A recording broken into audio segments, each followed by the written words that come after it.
Hi, I'm Anna Crump and I work for Redmayne Bentley investment management and stockbroking firm. I am the head of governance and culture.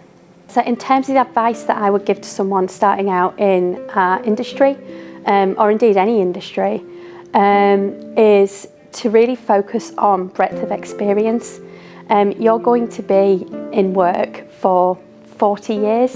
That is plenty of time to climb that career ladder. So don't be focused on doing that too quickly. Getting a breadth of experience and understanding how businesses work and how departments interact with one another and the implications of making a decision in one and how that affects other business areas is really important. I've worked for Redmayne Bentley now for coming up 19 years, and in that time I think I've worked in 3 or 4 different departments, and that really set me in good stead then when I started to specialise in terms of understanding how my role would affect others in the business. I would also say grab every opportunity that you can, even if it makes you a little bit nervous. I often think, what is the absolute worst that could happen? And if you can cope with that, give it a go. In terms of the biggest sort of personal challenge of my career so far, I would say that's been the last few years, and it involved a transition into becoming a parent. So it took a long time for me to have my son. It was about 6 years.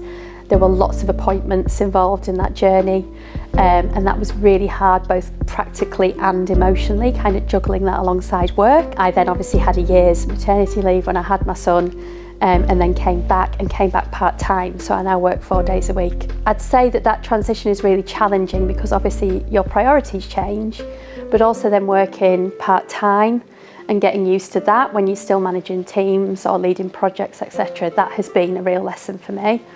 And just the headspace, of work and home life can be quite difficult at times. But work have been brilliant, they've been really supportive. I'm fortunate enough to be in a head of role but also work part-time.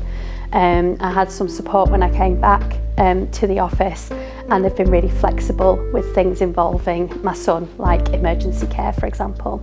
In terms of something that I am proud of, I'm going to talk about our approach to wellbeing as a business, so approach to employee wellbeing. In 2020, we launched a specific wellbeing framework, and the launch of that framework actually came alongside the COVID pandemic situation. We were a firm that never worked from home prior to COVID. So in the 2 to 3 weeks before COVID, it was a case of, we need to work out how everybody can suddenly work from home. And so the wellbeing framework that we developed needed to incorporate that as well, needed to think about hybrid working going forwards. And so we wanted it to be something that supported people across all elements of their life, not just while they're in the office.